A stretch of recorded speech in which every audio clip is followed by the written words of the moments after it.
여러분, 저는요, 사람들을 만날 때 정말 우울하고 절망스럽고 낙담한 표정들을 많이 봐요. 근데 그분이 그 수렁에서 나왔다는 걸 어떻게 발견하냐면, 그분이 정말 좋아하는 것을 발견하고 그 표정이 바뀌고요, 눈 주위에 근육이 수축되고 자주 웃음을 짓고 생생해지고 표정이 다채로워질 때 그분은 수렁에서 조금씩 나오게 되는 부분을 저는 많이 목격합니다. 근데 그것을 일으키는, 그 수렁에서 넘어가게 하는 것이 무엇이었을까요? 첫 번째는요, 여러분이 어린 시절에 꿈꿨던 게 무엇인지를 한번 질문해 보는 겁니다. 파일럿이요. 괜찮아요. 그런 것들. 좀 비현실적인 거 괜찮습니다. 자신은 슈퍼맨이 되는 거요. 그것도 괜찮습니다. 나는 대통령 되는 거요. 그것도 괜찮아요. 만약에 대통령이 되고 싶다, 사업가가 되고 싶다, 나는 억만장자가 되고 싶다, 그런 얘기를 굉장히 많이 하신 분이라면 나는 5가지 욕구 중에서도 힘과 영향력에 대한 욕구가 유달리 센 사람일 수 있겠죠. 그리고요, 두 번째 질문은 내 삶에서 정말 빛났던 순간이 언제인지를 여러분이 생각해 보는 겁니다. 학교에서 내가 1등하고 엄청나게 달리기에서 내가 우승하고 메달 받고 그런 것만 의미하는 게 아니에요. 어른의 눈높이에서 여러분이 정말 빛났던 거를 물어보는 게 아니라 그 당시 어린 시절 때 내가 주관적으로 생각했을 때 정말 빛났던 기억이 무엇인지. 예를 들자면 막 친구들끼리 싸워요. 친구들끼리 싸웠는데 내가 가서 그 친구들을 중재해서 그를 놀랍게 화해시켰던 기억이 있을 수 있어요. 그 사람은 굉장히 인간관계에 대한 역량이 숨어 있을 수도 있겠죠. 어떤 사람은 내가 뭔가 만화가가 되고 싶었고 뭔가 사물을 그려내고 사물을 새롭게 바라보고 새로운 관점으로 무엇인가를 그려내고 싶었던 어떤 그런 기억들이 있을 수 있어요. 그 부분은 여러분이 가지고 있는 깊은 고유성과 예술성을 의미할 수도 있겠죠. 그것이 무엇이 됐든지 여러분이 어린 시절에 살아왔던 삶의 흔적들에 대해서 내가 가장 빛났던 것, 이것을 여러분이 한번 질문해 보시기 바랍니다. 세 번째는요, 미래에 대한 질문일 수 있어요. 미래에 대한 질문인데 여러분이 5년 뒤에 되고 싶은 나는 어떤 모습인지 한번 여러분이 질문해 보는 겁니다. 이 질문 여러분 절대 만만한 질문 아닙니다. 그래서요, 좀 기간을 조금 좁혀도 괜찮아요. 3년 뒤에 내가 좀 이루고 싶은 것이 무엇인지를 질문해 보는 것도 하나의 방식이겠네요. 혹은 여러분 이것도 될 수 있어요. 기적 질문이라고 할 수 있는데 저희들이 많이 쓰는데요. 여러분이 만약에 지금까지 살아왔었던 것이요, 전부 꿈이에요. 내 삶이 완전 꿈이었구나, 지금까지. 깜짝 놀랐네. 완전 악몽이었어. 이러면서 깨어난 거죠. 근데요, 여러분이 깨어난 그 세상은 여러분이 모든 원하는 것을 다 이룬 그 모습입니다. 여러분이 가장 생각하는 최상의 모습이에요. 그때요, 여러분은 어디에 살고 있을 것 같은지, 여러분은 누구와 함께 거기서 거하고 있을 것 같은지, 여러분은 일어나자마자 무엇을 첫 번째로 하고 싶은지, 그런 걸 여러분들이 너르게 혹은 깊게 질문을 해볼 수 있겠죠. 네 번째 질문입니다. 네 번째 질문은 자신에 대한 질문이에요. 자신에게 어떻게 보면 망치처럼 세게 질문을 해보시기 바랍니다. 마이크가 있으시면요, 노래방 가셔가지고 크게 한번 소리를 지르면서 나에게 한번 질문해 보시길 바래요. 지금 나에게 필요한 질문이 뭐지? 이 질문이에요. 여러분, 지금 나에게 필요한 질문이 뭔가요? 저는 어린 시절 때 시골에서 자라서 저희 아버지가 닭을 막 키웠거든요.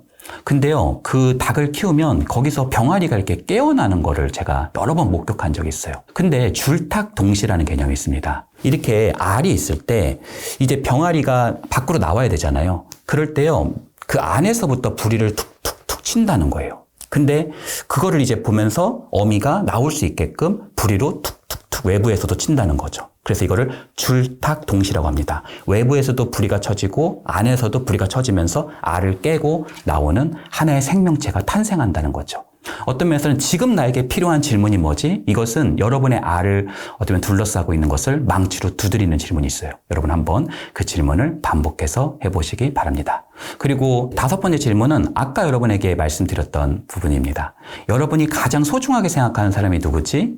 그 사람과 내가 하고 싶었던 일이 뭐지? 그 경험은 나에게 어떤 의미를 주지? 이런 질문들을 여러분이 생각해 보시면 내가 정말 챙겨야 되고 내가 시간을 집중해야 되고 내가 삶을 살아갈 수 있는 의미와 가치를 발견할 수도 있겠죠. 이런 말이 있어요. 내 삶에서 의미와 가치를 잃었을 때는 가장 사랑하는 사람의 눈동자를 보라.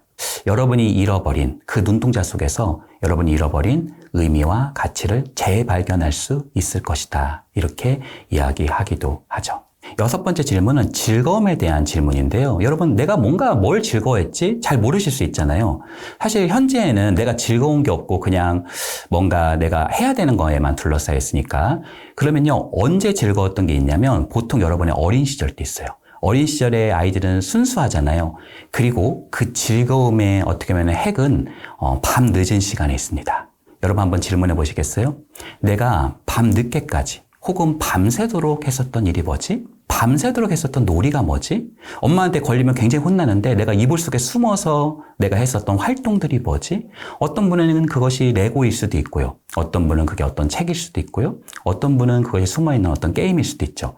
게임을 찾았으면 프로게이머라는 얘기냐? 그렇지 않을 수 있어요. 그 게임을 통해서 내가 무엇을 이루고자 했는지를 여러분이 생각해 보신다면 거기에는 관계성이 있을 수도 있고요. 나의 업의 어떤 분야가 있을 수도 있고요. 내가 가지고 있는 굉장히 탐구하는 요소가 숨어 있을 수도 있겠죠. 마지막 질문입니다. 가장 중요한 질문일 수 있는데요. 절대로 포기하지 못하는 나만의 가치가 뭔지를 질문해 보는 겁니다. 여러분 밤 늦은 시간에 잘 때 이 질문을 되뇌어서 해보기를 바랍니다. 내 인생에서 가장 소중한 일이 뭐지? 내 일에서 가장 소중한 가치가 뭐지? 내 삶에서 절대로 포기하지 못하는 가치가 뭐지?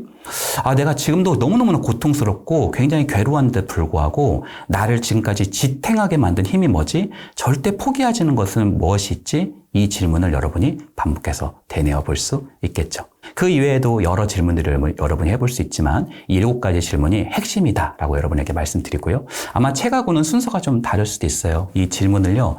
여러분이 이 7가지 질문을 나를 이해하는데도 시간이 필요하다고 말씀드렸잖아요. 그러니까 그냥 한 번 질문하고 답하고 그렇게 끝내지 마시고 서서히 이해한다고 생각하시고 그 질문에 대해서 답을 여러 번 달아보시기 시작합니다. 그러면요. 처음의 답과 100일 정도 지났을 때 답이 많이 달라졌을 수 있어요. 그것은 진정으로 여러분이 원하는 것이자 좋아하는 것이 될 수 있다. 이렇게 말씀드릴 수 있겠네요.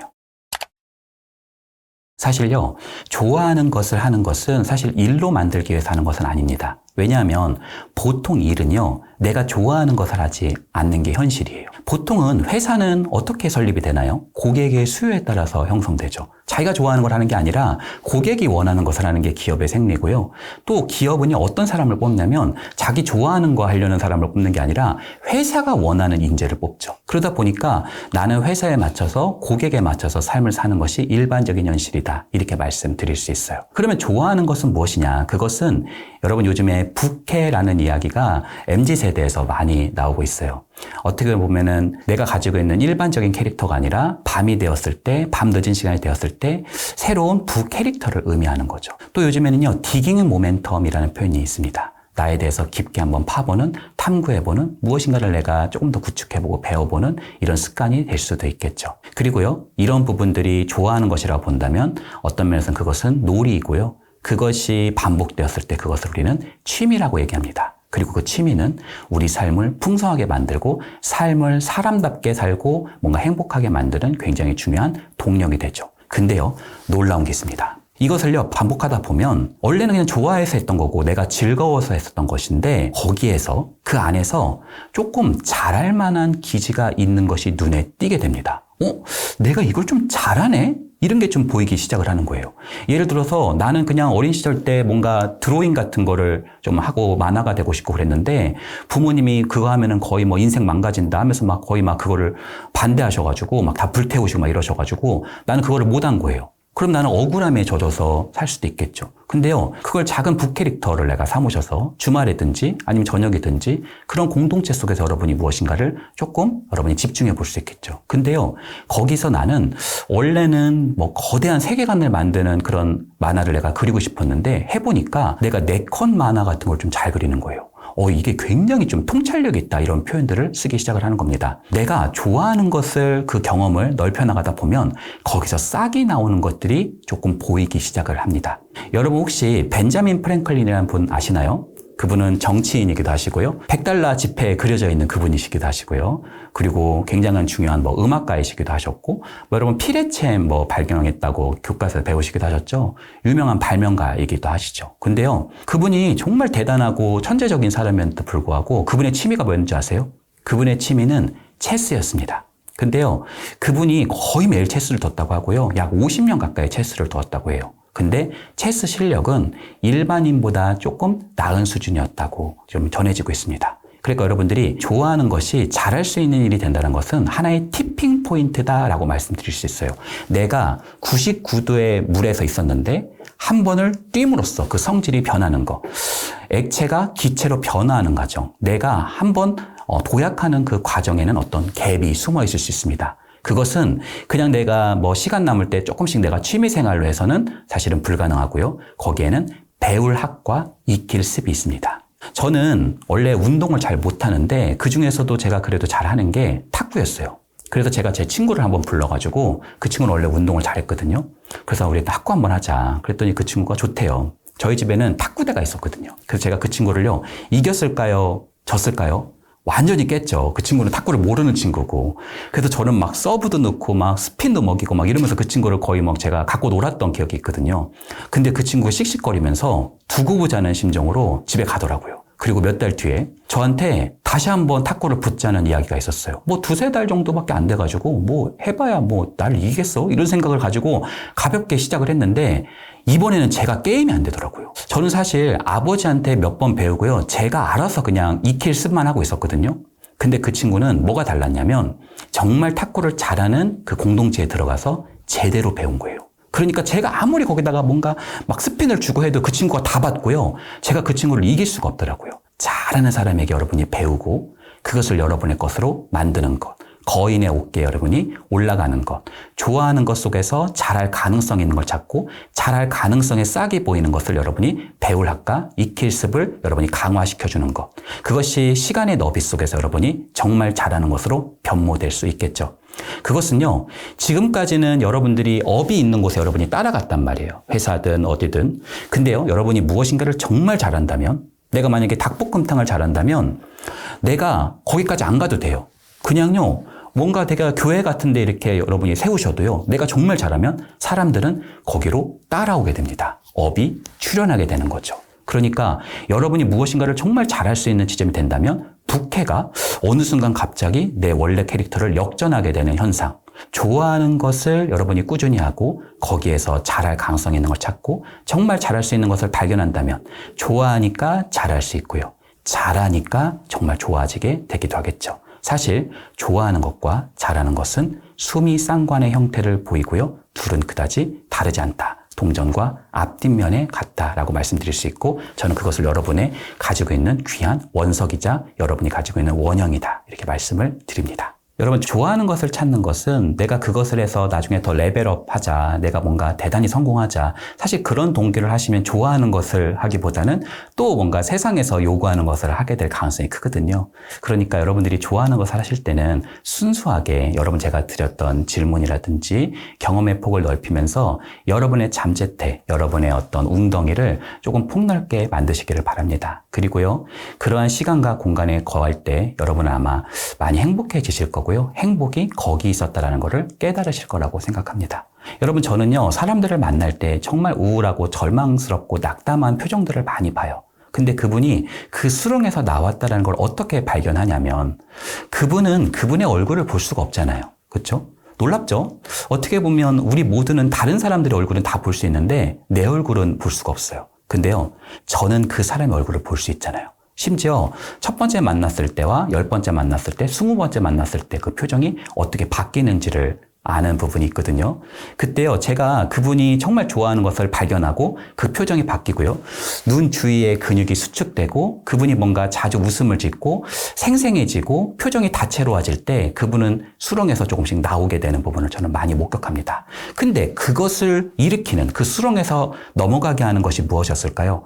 바로 제가 하는 개입이 좋아하는 경험을 넓혀 나가는 것. 좋아하는 것을 많이 물어보고 그것을 과제로서 많이 해보게 하는 것을 저는 많이 개입을 합니다. 정말 많은 사람들이 이 부분을 가지고 회복되는 부분이 많이 있을 테니까 어쩌면 그럴 수 있을 것 같아요.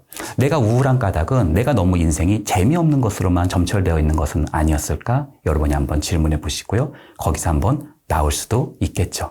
그리고요, 좋아하는 것 속에서 혹시 몰라요, 세렌디피티라는 용어가 있어요. 뜻밖의 행운이거든요. 그 안에서 나의 내가 가지고 있는 잘할 수 있는 역량이 거기서 나올 수도 있겠죠. 그리고 시대가 너무나 다채로워지고 있어서 업이라고 하는 것은 어떤 의미에서 탄생할지 우리는 아무도 예견하지 못합니다.